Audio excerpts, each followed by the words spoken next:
It's Wake Up World's Grand Finals post-show. Worlds 2020 comes to a close with Damwon Gaming crowned champion. Are Damwon the greatest League of Legends team of all time? Plus, we'll take a look back at the 2020 season and look ahead at the offseason and free agency. Let's see if they can take away this objective. The glide, the divide, the Emperor's Divide is available. There it is! Jumping 1, 2, 3 court. Goes golden and stays alive a few seconds longer. But the damage and the survivability from Showmaker and Ghost is wrecking Suning. Bin sends him Penta. Ghost gets caught out. That's the Quadra. Looking for it. Bin will pick it up. Get the pentakill for Bin. And Suning Gaming in the World Championship Final. The slicing Maelstrom is slowing down the Suning engage. Bin forced to retreat. Damwon get themselves a kill onto Jax. The curtain call tags Angel, and with the help of the follow-up, it's Showmaker killing Angel. Now One gets one back onto Showmaker, but 3 quick kills as well as the Baron. And today, Damwon Gaming will shut down Suning. Damwon will silence Shanghai. And Damwon Gaming are your season 2020 World Champions.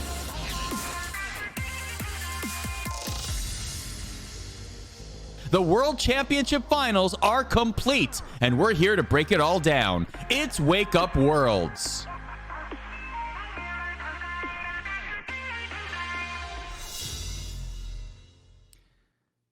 Welcome one, welcome all to Wake Up Worlds, our ESPN ESPORTS League of Legends World Championship post-show. A champion has been crowned. Yes, the LCK reigns supreme in competitive League of Legends once again, for it is Damwon Gaming that were able to dispatch Suning by a final series score of 3-1.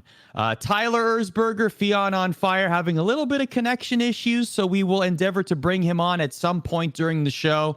But for now, let's talk about the series. It really felt like Suning gave a valiant effort, especially that game 2, where we saw them make some unorthodox picks, champions that we hadn't seen for a very long time, let alone we're expecting in a series of this magnitude.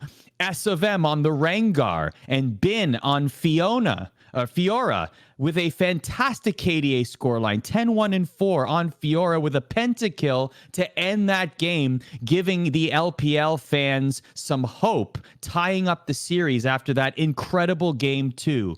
But really, it was all about Damwon Gaming moving forward. Game 3 was a back and forth affair. We saw Suning hold into it as well as they could, led by the efforts of Bean that you just saw there and Nuguri that you saw on screen there.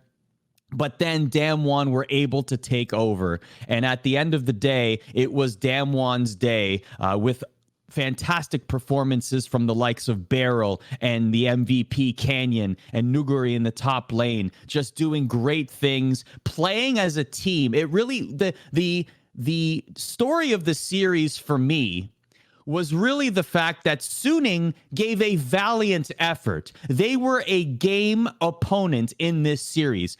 I take nothing away from their performance at World's Finals. They made it extremely exciting. But at the end of the day, they were playing a team that were simply better. They were better on paper.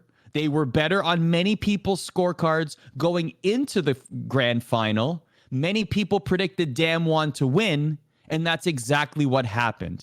Suning needed to be absolutely perfect in order for them to be able to even take a game from this series, to shock and awe, to be able to completely confuse their opponents. And that almost happened in game 3 also, and it did happen in game 2, but it just simply wasn't enough. So as great as Suning's effort was, at the end of the day, it was Damwon's day all along. And that has made South Korean fans everywhere chant what they chant when they are supporting their country, and that is Dae Hanmin-guk.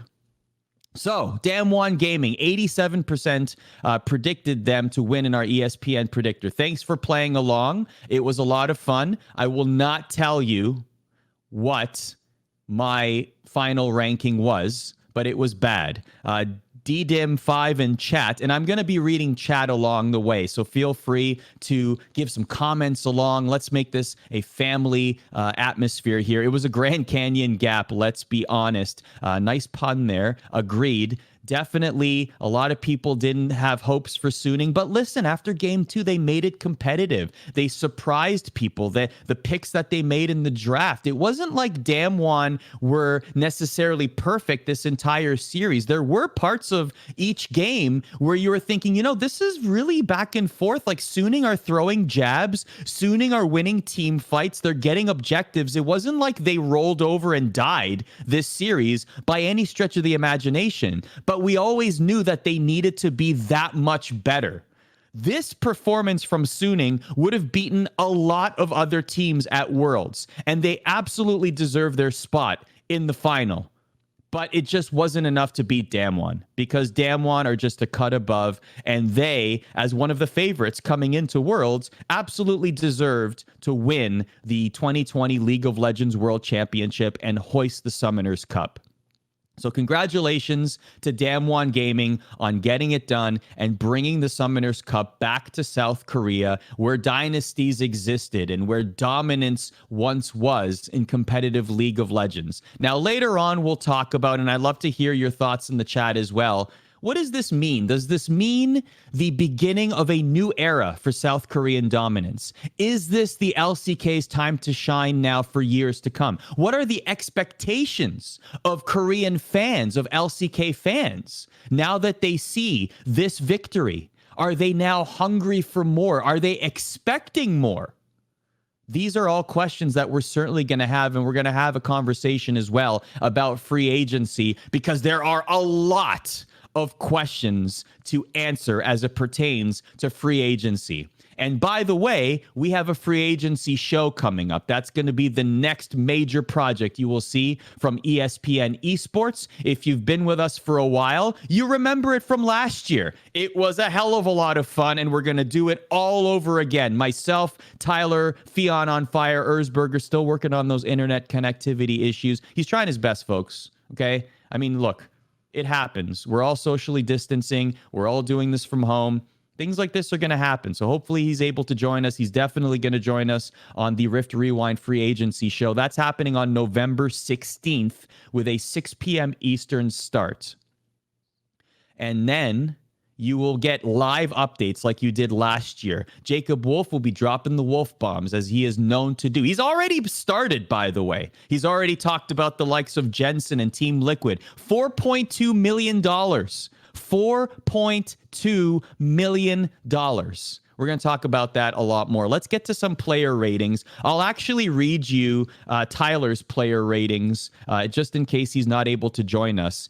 Starting with Damwon Gaming, he had Canyon as a 10, Beryl as a 10, Ghost as a 10, Showmaker and Naguri as a 9. Mine are very similar. I honestly, when a team wins like this, like to me, this was really a team performance from Damwon Gaming. They just fired on all cylinders. They were dominant in lane. They played very well. They had great team fights, but this was a back and forth series. So they won as a team. It wasn't necessarily individual performances that led the way for Damwon Gaming. And so for me, these scores are indicative of how well they played together as a team. And Damwon Gaming certainly deserve team credit for this World's victory. And we really saw it throughout the entire tournament. We saw this throughout the entire tournament. We talked on the pre-show about how Canyon and Nuguri needed to step up, especially in this meta. Nuguri at the top lane, people were sort of looking at the top lane and saying, well, maybe that's the weak point there. Maybe that's where Suning can capitalize, but that certainly wasn't the case here. Nuguri didn't have the best series of any of all players on Damwon. Canyon, of course, being the MVP, but he played very well, and he played as part of the team that were able to take down Suning. So you got to give this concerted effort to Damwon as a team performance. Looking at Suning's numbers, Tyler had Bean him and I both had him at a 6, actually. He was terrific in game 2. That game 2, if Suning had won, that would have been the breakout game, and people would have been heralding Bean in that performance and the pentakill. And I mean, we hadn't seen a pentakill in a Worlds final. Like, that's how rare it is. It just, the fact that he was able to pull that off was incredible. And the picks in game 2, the Rengar jungle was 13-7 all time on the international stage. The champion was last picked in the 2017 World's group stage. It's been such a long time that this was the first pentakill by a top laner on the international stage since 2015. So that just goes to show you. Other scores, Huan Feng was a 3. That Huan Feng was one. For me, that was one where I was really, he was my player to watch. I'll be honest. He was my player to watch. And unfortunately, the bot lane was not really effective for Suning in this series. And Huan Feng is still a very young player, of course. He has a fantastic life story, just an incredible story. If you haven't heard his story, you should definitely go and seek it out. Go find his story and what he's had to overcome to even become a professional League of Legends player. But his at least Suning's story ends today. So those were the player ratings that we gave to Suning and to Damwon. And honestly, at the end of the day, I have to reiterate this because the numbers don't necessarily do it justice. Suning played well. I don't think they played poorly. I think it was a very exciting series. I think a lot of people were expecting a 3-0 from Damwon, and Suning completely flipped the script at many parts of the series, and some of the games they lost, particularly game 3, it looked like they were winning at certain points. It looked like they were bringing it back. So they definitely didn't roll over and die in this series. So Suning definitely deserves credit there. But at the end of the day, Damwon Gaming are the ones that reign supreme. And now that's going to get to the question, where does Damwon rank in the greatest teams, in the pantheon of League of Legends world champions? Now, of course, this is their first title victory. We are not at the, maybe some people would guess, I'm not going to say this, but some people may say, hey, this could be the start of an LCK or perhaps even a Damwon Gaming dynasty. There are some contracts that are up on Damwon Gaming's roster at the as of now, essentially, as we get into free agency. They had a terrible spring from their standards. They went 9-9 in the regular season. They lost in round 2, but their summer was a complete 180. They went 16-2 in the summer. They won the summer playoffs 3-0. They only lost 3 games at Worlds, right? DDIM 5, exactly. And I apologize if I mispronounced your avatar there, but they only lost 3 games, and one of them was meaningless, right? They already had secured positioning. They lost to JD Gaming in groups in an inconsequential game, and they lost to G2 and to Suning in the series, but ended up winning the series. So this was still, for all intents and purposes, a dominant performance. Of course, we're not necessarily going to hold it up there with previous SKT performances, for example, simply because SKT in one previous Worlds made it completely undefeated all the way to the finals, right? So like, people value that undefeated streak. So Damwon didn't have that necessarily coming into the final, but at the end of the day, this was still a very dominant performance by Damwon. And for them, their story too, the best part about it for them, it's almost as sweet. Like, I had a chance to interview Showmaker in the group stage, and he reiterated what he's been saying all split leading up to Worlds. He wants G2. They even talked about it during the summer split. If we make Worlds, we want to face G2. But it's not even just facing G2. It was facing them late into the elimination rounds. They didn't want G2 in the quarterfinals. They wanted them maybe even in the final, but definitely at least in the semifinal, and that's exactly what they got.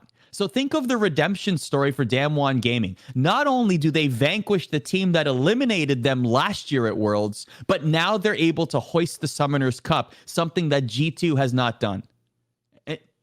And G2 even tweeted that, congratulations to us for a multiple year streak. I think it's actually 4, as Tyler pointed out on Twitter.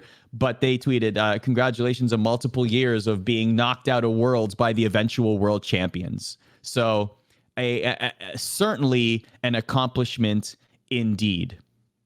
So LCK is back at the top of League of Legends, and you got to wonder what this means. Is this a paradigm shift now? Is this the beginning? Are we looking at it? It's crazy to think that this whole theme of Worlds, if you looked at the opening ceremony, the whole theme of it was celebrating the past, right? We heard the old songs and we celebrated past victories leading into the new decade of League of Legends. Well, what's old is new again. You got to wonder now, are the LCK going to resume their dominance at the top of competitive League of Legends? And certainly the LPL will have something to say about it, because at the height of that LCK dominance, we were talking about the gap between Korean League of Legends and the rest of the world. Of course, even with the Korean exodus that happened in that free agency period where many South Korean players went to China to play there with lavish contracts being offered to them, they still had an era of dominance, but the LPL and Chinese teams at that time were still ramping up and trying to get to that level. And remember, the previous years where LPL teams were able to win Worlds, they didn't play LCK teams in the finals. Not to say that that will be a singular reason why the LCK would all of a sudden become dominant in competitive League of Legends, but this is definitely a statement. If you were to look at an inflection point and say, this could be the moment, this is definitely the moment. If the LCK continues to be at the top of the mountain in competitive League of Legends, this World's Final will be that starting point for the resurgence, the renaissance of LCK dominance in competitive League of Legends. So there's a lot to look out for there, and free agency is going to be something you will definitely want to track, because there are some big names across the world that are available on expiring contracts, but we already know. Does it matter really if they're on expiring contracts? If they want to be traded, they're going to get traded. Anything can happen in free agency, which is why we have a free agency show. Remember, November 16th at 6 p.m. Eastern. I love the opening ceremony. I absolutely loved. I want to talk about the production. I want to give Riot a lot of credit here, okay? We have to applaud Riot. I'm going to applaud them right now. I want to applaud Riot for what they were able to pull off. It's not easy. We saw a lot of esports leagues attempt to resume during the pandemic. And League of Legends, for all intents and purposes, multiple leagues around the world were able to present full seasons and a Worlds that essentially, when we look back on it, didn't have many challenges that we saw as viewers. And that is a feat. That is something that, unless you are in the broadcast industry, unless you are in the live presentation business, you will not truly understand the effort that goes into that. The opening ceremony was sublime, was excellent. I love the nostalgic factor there. Nostalgia, as they say, is a hell of a drug, right? Well, this was perfect. The Galio, my goodness, what a great scene there. You know, playing off of the dragon that we saw in AR. Well, why don't we just make it a champion AR this time around? The performances were incredible. Everything just flowed so nicely. We got a nice tip of the cap to previous years, but then we looked forward to the next decade of competitive League of Legends. It was excellent. I loved it. It was exactly what I wanted. Shirius, yes, I did see, and you actually tweeted this. Just to go back, I'll actually try and find the tweet here because it was hilarious. The moments when Damwon won the World Championship, they actually had, here it is. I'm gonna copy and paste it into the chat here, right there.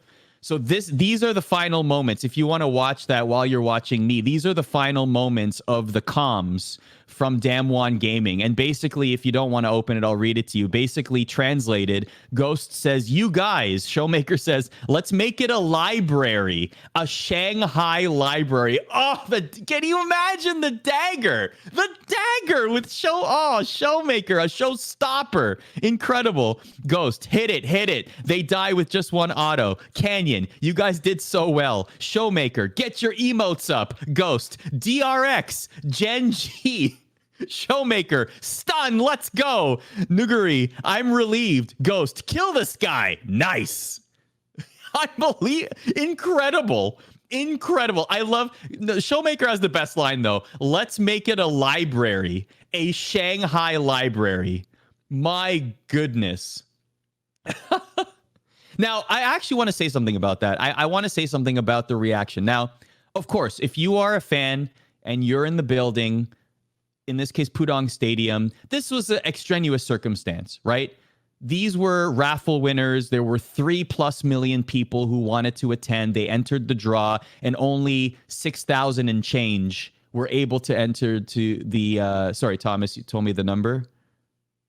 Oh, 6,000 were able to enter. Thank you, Thomas, our producer extraordinaire behind the scenes, pulling the strings for us. So now that's a different situation. So those fans didn't pay to be at Pudong Stadium. Normally they would have, but in this extraneous circumstance, they did not.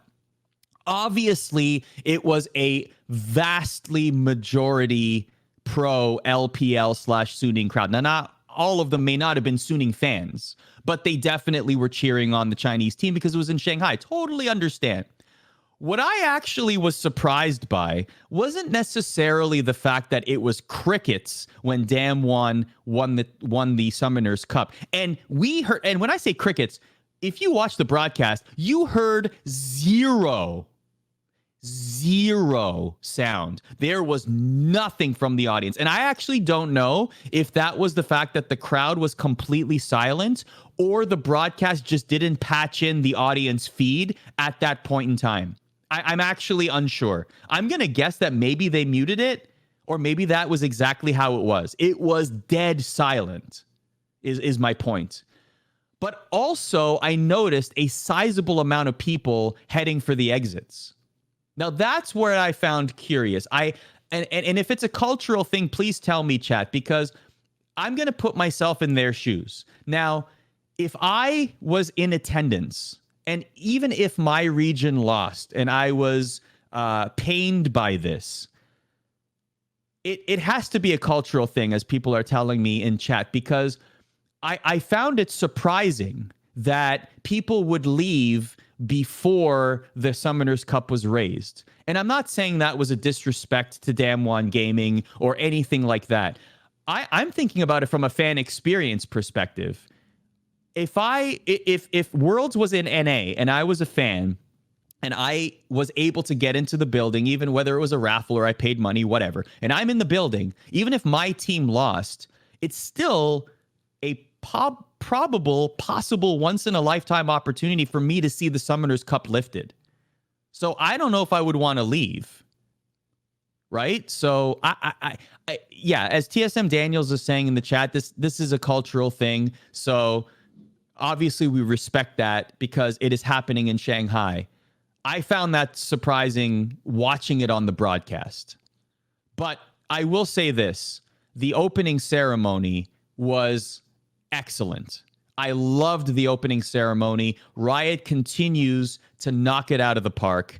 And honestly, if you were to ask me where they rank, I've worked with a lot of companies, okay? Like, I've worked with a lot of media companies. I would say that in terms of live event presentation like that, where it's like a preamble to a massive event, Riot does it S tier, WWE does it S tier, and those two companies take a lot of risks. And I would go so far as to say that they also set the precedent. They often try things that have never been tried before.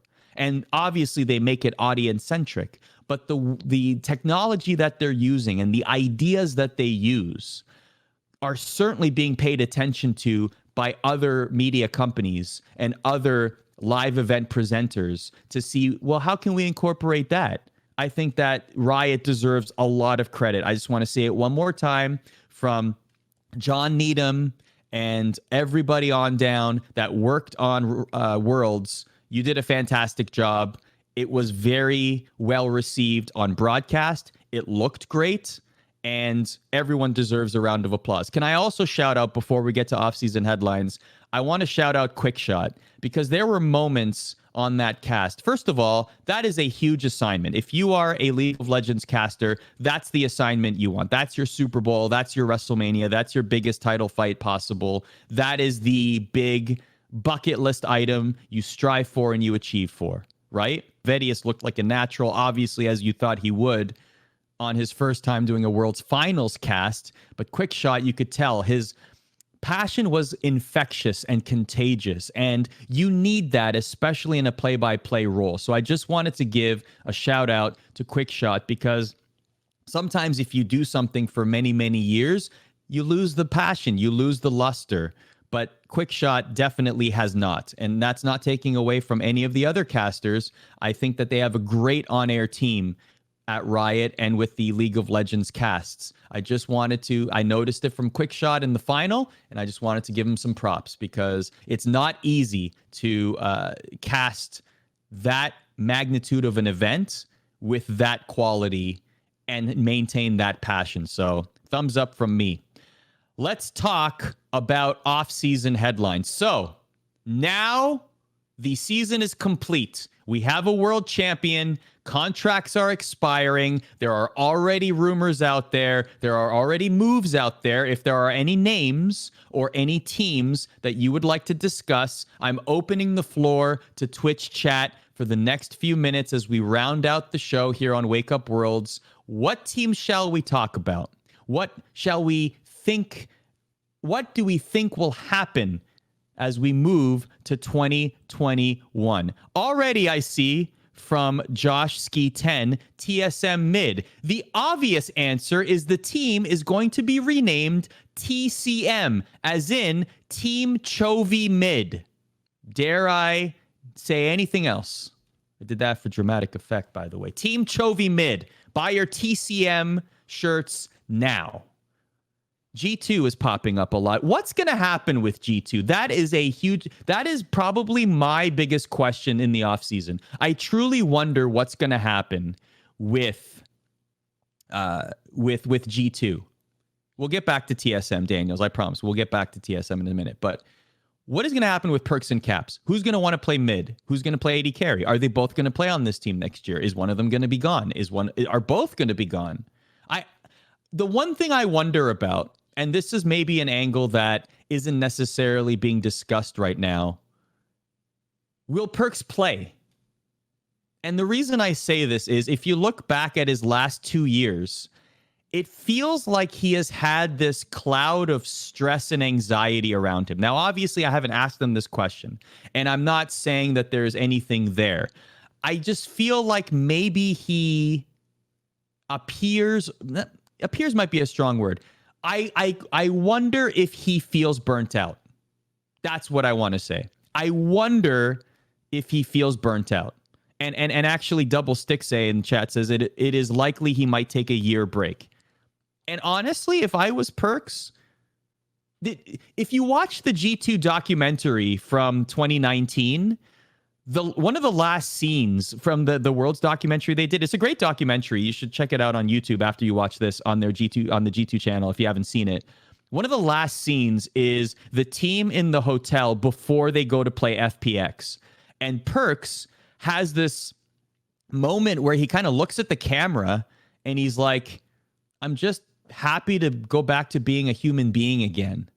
Like, it was a very introspective moment. It was like, I'm just happy to feel human again. You know what? If we win, we're champions, awesome. But if we lose, I'm okay with that too, because I get to feel human again. I get to be human again. And you hear something like that and you're like, wow, like he is definitely thinking about this, or there's some weight there.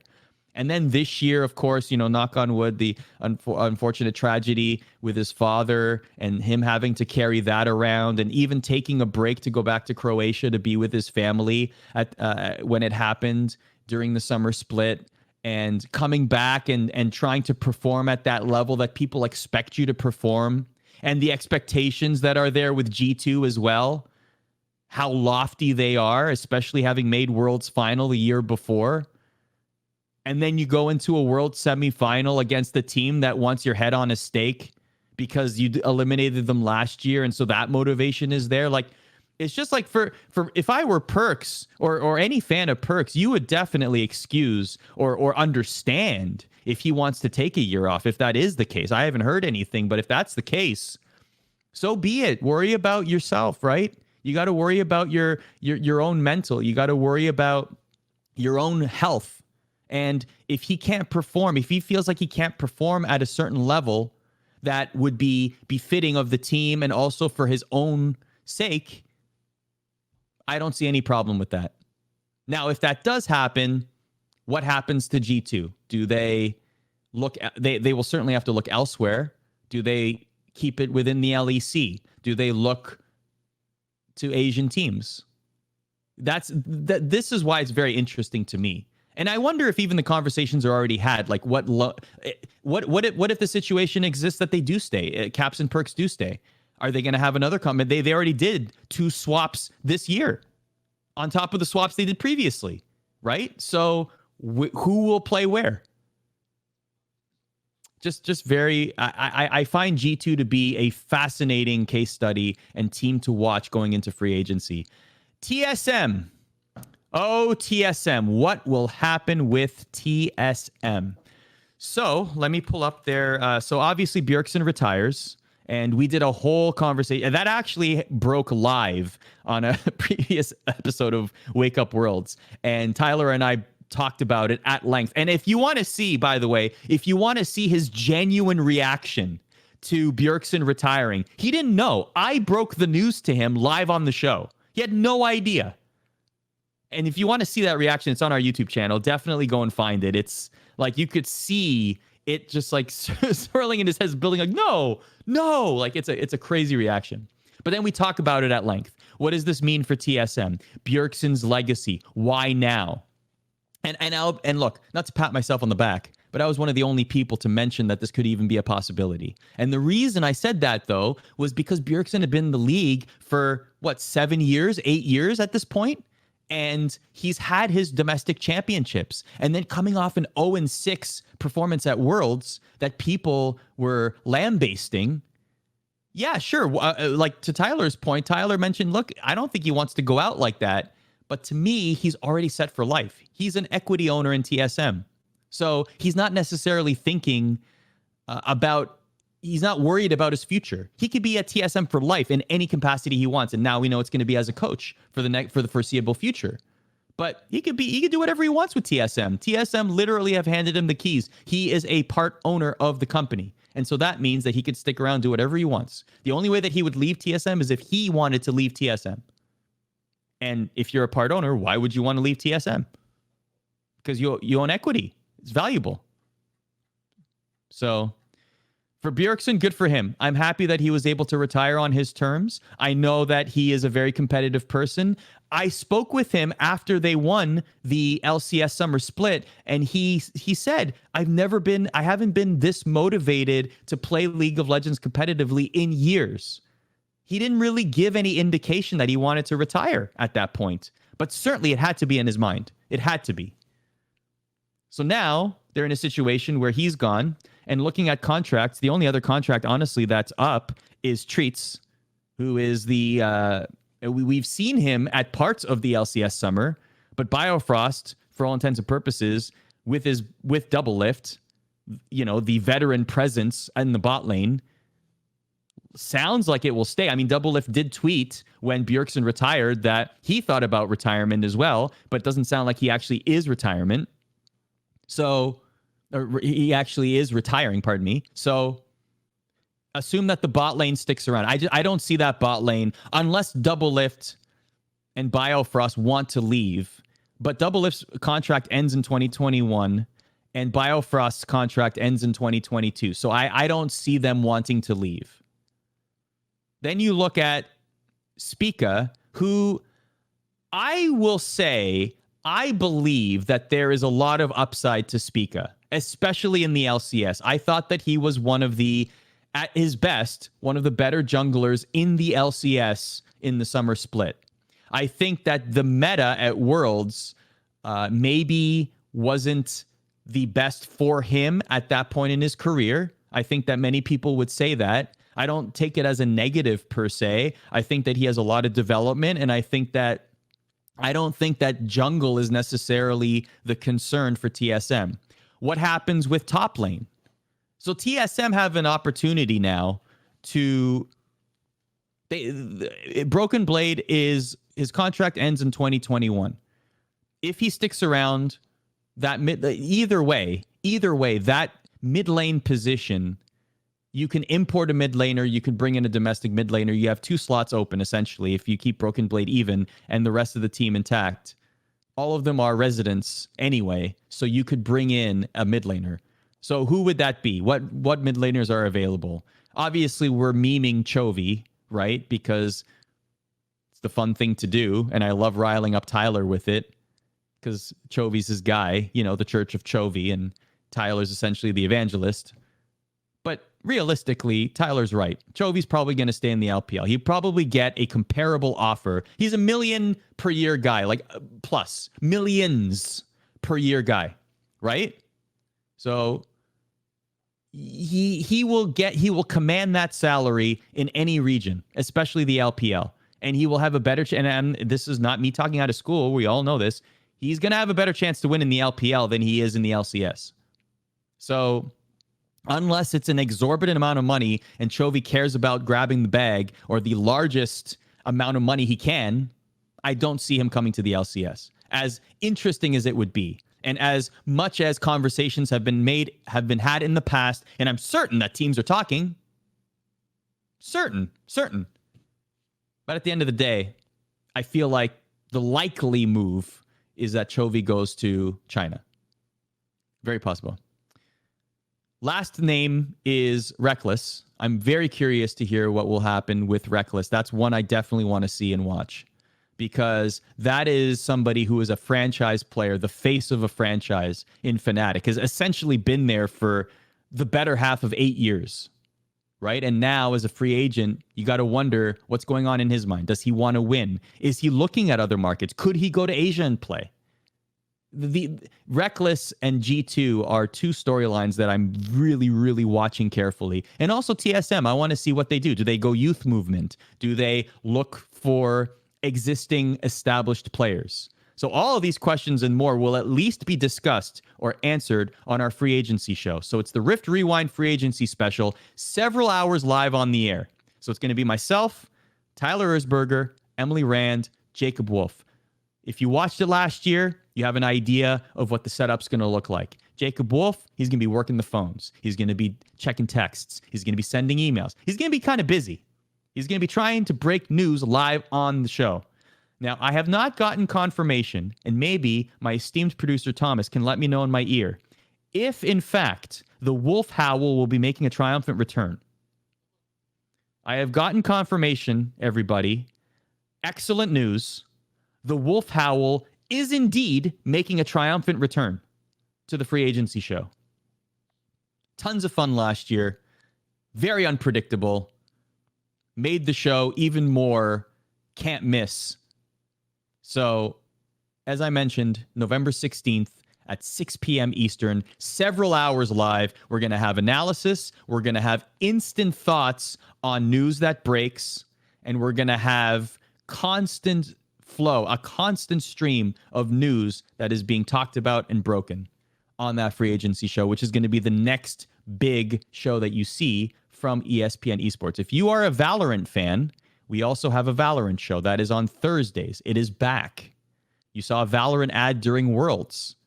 What a world. First Strike being advertised on the biggest esports event of the year. I'm telling you, if you don't know anything about Valorant, trust me, you want to get on that train. Get in on the ground floor now, because that is an esport that is slated to absolutely grow and blow up. And with Riot behind it, you already know, as you are a League of Legends fan. So that wraps things up for us here. Thank you so much for being on this journey with us for the past month, over a month. Tyler and I have had an absolute blast covering Worlds and being here with you. And it has been a blast. It's been fun. This was the first Worlds, actually, that I was able to cover from start to finish, all the way through, from the play-ins or even prognostications before Worlds, all the way until this moment right now, where we have crowned a world champion just over an hour ago. So thank you for allowing me to be a part of this journey. Thank you to all of our producers, whether it's Thomas, Daniel, Jarrett, Dave. They've all done an incredible job on this show. It's been a thrill to be here with you. And the next time you will see us talking League of Legends on a major scale, it's going to be our Rift Rewind free agency special. And believe me, you will not want to miss that. Good vibes and acts of kindness, everybody. Thank you so much for joining us, and congratulations to Damwon Gaming